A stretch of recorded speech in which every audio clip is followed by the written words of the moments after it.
આજે આપણે જાણીશું ભગવાન શિવ કેમ મહાકાળી માતાના પગ નીચે આવ્યા। ભગવતી દુર્ગાની 10 મહાવિદ્યાઓમાં એક છે મહાકાળી, જેમના કાળા અને ભય ઉત્પન્ન કરે તેવા રૂપની ઉત્પત્તિ રાક્ષસોના નાશ કરવા માટે થઈ હતી। આ એક એવી શક્તિ છે જેનાથી સ્વયં કાળ પણ ભયભીત થાય છે। તેમનો ક્રોધ એટલું વિકરાળ રૂપ ધારણ કરે છે કે સંસારની તમામ શક્તિઓ ભેગી થઈને પણ તેમના ક્રોધ ઉપર કાબૂ કરી શકતી નથી।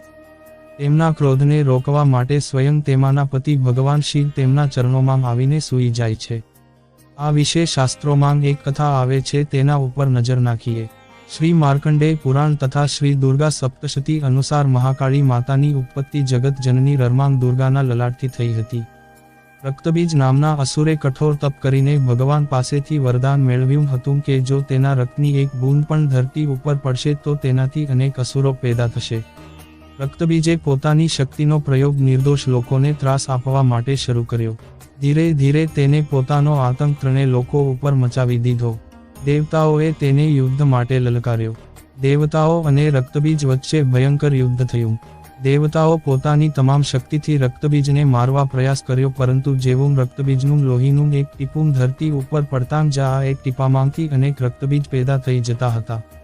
તમામ દેવતાઓ ભેગા થઈને મહાકાળી માતાના શરણમાં જાય છે। કર્માકાલી વાસ્તવમાં સુંદરી રૂપ ભગવતી દુર્ગાનું કાળું અને બિહામનું રૂપ છે, જેમની ઉત્પત્તિ રાક્ષસોને મારવા માટે થઈ હતી। મહાકાળી માતાએ દેવતાઓની રક્ષાના માટે વિકરાળ રૂપ ધારણ કરીને યુદ્ધભૂમિમાં પ્રવેશ કરે છે। જેમના હાથમાં ખપ્પર છે જેમાંથી લોહી ટપકે છે તથા તેમના ગળામાં ખોપડીઓની માળા છે, તેમ છતાં મહાકાળી માતાની આંખો અને હૃદય પોતાના ભક્તોના માટે પ્રેમની ગંગા વહાવી રહ્યા છે। મહાકાળી માતાએ રાક્ષસોનો વધ કરવાનું શરૂ કર્યું, પરંતુ રક્તબીજના લોહીનું એક ટીપું ધરતી ઉપર પડતાં તેમાંથી અનેક રાક્ષસોનો જન્મ થતો હતો, જેના લીધે યુદ્ધભૂમિમાં દૈત્યોની સંખ્યા વધવા લાગી। ત્યારે માતાજીએ પોતાની જીભનો વિસ્તાર વધાર્યો। હવે દાનવોના લોહીના ટીપા જમીન ઉપર પડવાના બદલે માતાજીની જીભ ઉપર પડવા લાગ્યા। તેઓ લાશોનો ઢગલો કરતાં રહ્યા અને તેમનું લોહી પીતા રહ્યા। આ રીતે મહાકાળી માતાએ રક્તબીજનો વધ કરી નાખ્યો, પરંતુ તે સમયે મહાકાળી માતાનો ગુસ્સો એટલો વિકરાળ થઈ ગયો કે તેમને શાંત કરવા જરૂરી હતું, પરંતુ દરેક તેમની નજીક જતાં ડરતા હતા। તમામ દેવતાઓ ભેગા મળીને ભગવાન શિવ પાસે જાય છે અને મહાકાળી માતાને શાંત કરવા વિનંતી કરે છે। ભગવાન શિવ તેમને અનેક રીતે શાંત કરવા માટે તમામ પ્રયાસો કર્યા, તેમ છતાં તેમનો ક્રોધ શાંત ના થતાં ભગવાન શિવ તેમના માર્ગમાં તેમના પગ નીચે જમીન ઉપર સૂઈ જાય છે।